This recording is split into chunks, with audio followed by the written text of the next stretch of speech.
I'm always like, this is cheaper than divorce. So like, and if you want to get laid, you should talk about your shit.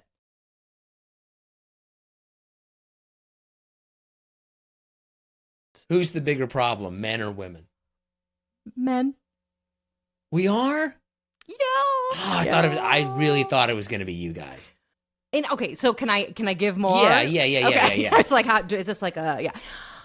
Men think, and again, generalization, think, okay, well, I get an erection and I want to have sex and it should be that easy.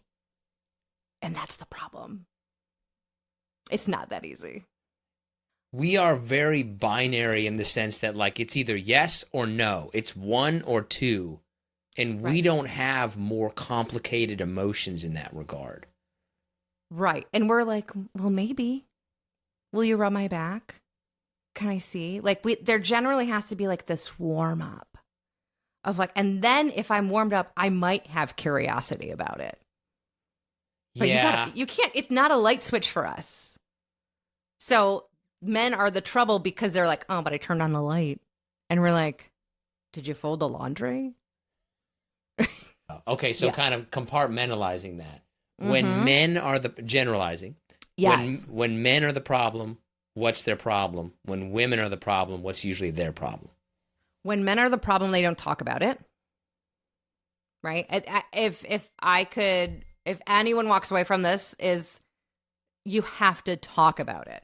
Right? What you want, what you need, what makes you feel good, what's pleasurable. That makes them the problem, is because they don't know how to communicate their feelings. And when women are the issue, it's because they have no idea how to ask for help and limit the mental load.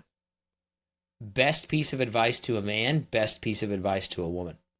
I think it's, so I have two pieces of advice, both are there, and it's for both. One is that, and this is not my original thought in any way, in any capacity, but that pleasure is how you should be measuring your time with someone else. Is it pleasurable? Pleasure is the measure. It's from Emily Nagoski, I believe. I'm not sure if she coined it or if someone before her did, but that's how we should be looking at any kind of erotic, intimate connection with someone. Was it pleasurable? We're not measuring it by orgasm. We're not measuring it by how long. We're not measuring it by anything else, just that it was pleasurable. The second piece of advice is always use lube. Lube makes everything better. For the love of God, use lube. I literally have some behind me. We have literal bowls in my office because I want you to use lube. What's usually kind of the reason that people come to see you?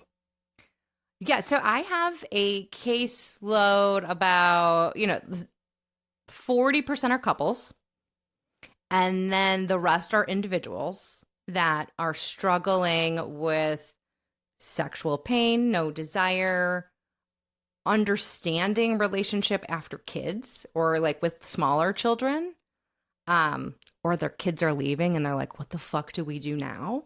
Because their lives have revolved around said children, and they're like, we didn't have time to have sex, and now what do? We don't even know. It's like starting fresh again.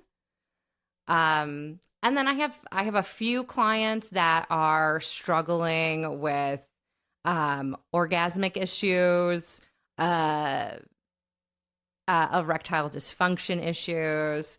So I see kind of a wide variety, but it tends to be a lot of women struggling with sexual health or couples. Can you tell, are you ever surprised? Like, oh, they fixed this, or like, oh, they didn't make it. Are you ever surprised? Or do you kind of know, like, that ain't happening? Right away, I generally am always like, I can kind of tell. I think I can tell, right? In the beginning, after, like, let's say 5 sessions, where I got a vibe. I know a little bit more of the story. I can figure it out. Like, I'm like, oh, they're going to do it. Like, they're going to actually take steps. And then every once in a while, I'm surprised where they don't make it. And I hear from one of them later. This happens pretty often, where they'll be like, can I just come talk to you? You know our whole story. And I was like, listen, like, I can never see you as a couple again. And like, we kind of figure out that dynamic just because we don't want bias. And I I've been surprised before where I've been like, oh, did I miss that he was a narcissist? And sometimes I do. This one's kind of interesting. Oh, good. How important are you actually, or is it really just the process of people talking to each other? Oh, I love that question. That's a good one. And somebody, not to kind of take away from the profession, like somebody's got to facilitate this. Yeah. But how much of it is just having someone to facilitate the conversation where it's really just these two people need to talk to each other? I think I'm less important after the education piece. So, and it can be education about sexual health. It can be education about how to communicate effectively in a meaningful way.